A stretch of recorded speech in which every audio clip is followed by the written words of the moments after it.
આ નિયમ કેવો છે? પૂર્વની પુણ્યના ફળરૂપે લક્ષ્મી છે. એટલે આપણે સહજ પ્રયત્ન કરો, કામકાજ હોય અને એડજસ્ટમેન્ટ થાય એવું કરો, સોલ્યુશન લાવો સહેજા સહેજ. પણ આખો દાડો ખૂબ વિચાર કરો ને એનાથી તો ગૂંચવાડો થાય. ખરેખર એનાથી લક્ષ્મી આવતી જ નથી, ઉલટાનો અંતરાય પડે છે. બરાબર. એટલે ખરેખર કેવું હોવું છે?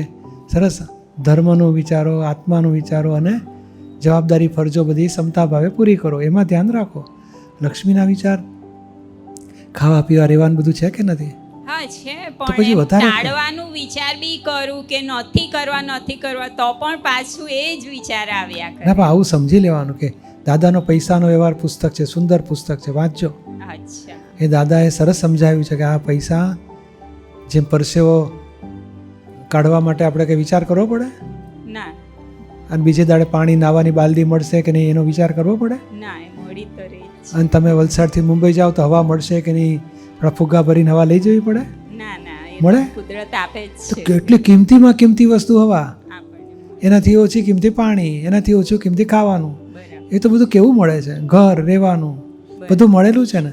તો પછી આખો દાડો આ એક્સ્ટ્રા પૈસા વિચારો ને, એ બધી શક્તિ તૂટી જાય, બધી આવરણ લાવે ઉપર. સાચી વાત. આ લોભ હોય છે ને, લોભ એ ભેગું કરવામાં બી હજુ વધારે મળે, હજુ વધારે મળે, હજુ વધારે મળે એવું કરાવડાવે. બરાબર. એટલે આપણે કહેવા ના, મારા હિસાબનું જેટલું હોય, મારા પ્રારબ્ધનું જે હોય તે મને ભલે હો, મને આમાં સંતોષ છે. જેમ આવકના સિવાયનો જ, એટલે કે જે નોકરી કરતા હોય કે જોબ કરતા હોય કે કામકાજ કરતા હોય, એ સિવાયનો ટાઈમ એ કામ કરો. પછી વધારે આવે ઓછું આવે એમાં ચિંતા નથી કરવી. અને જે ટાઈમ બચ્યો છે એને આત્મા ખાતે કાઢો. એવું હોય કે જે પૈસા કોઈકને આપેલા હોય એ નહીં મળતા હોય, કે હા. આપણને મળવા જોઈએ ને એ નહીં મળતા હોય, ત્યારે એકદમ હા. અંદરથી ગુસ્સો બી આવે ને એવો વિચાર બી આવે કે આવું મારી સાથે જ કેમ થાય. હા, ત્યારે ત્યાં સમજવાનું કે આ કંઈક પૂર્વકર્મનો હિસાબ આવ્યો છે મારો. એટલે સહજ પ્રયત્ન કરો, પહેલાં મળો, પૈસા લાવો, મારે મુશ્કેલી છે, તકલીફ છે, થોડું મને આપતા જાઓ, 25માંથી 5 આપતા જાઓ, એમ વાત કરતા જાઓ અને સોલ્વ કરો. બાકી દુઃખી થવું નથી, પહેલાંના દોષ જોવા નથી, અને જાત ઉપર કહે ને કે મારી સાથે આવું કેમ. કારણ આપણો હિસાબ છે. આપણે ગયા ભાવમાં કોકના લીધા હોય તો આ ચૂકતે થાય હિસાબ. અથવા તો કંઈક આપણે, અને કદાચ નહીં હોય તો અત્યારે આપણી પાસે લઈ ગયો ને આપતો નથી, તો આવતે બહુ હિસાબ વ્યાજ સાથે પાછો આપશે. કોઈ પણ માણસ આપણી પાસે 25,000 માગી ગયો તો એનું મોરલ વેચે છે, એનો અહંકાર વેચે છે.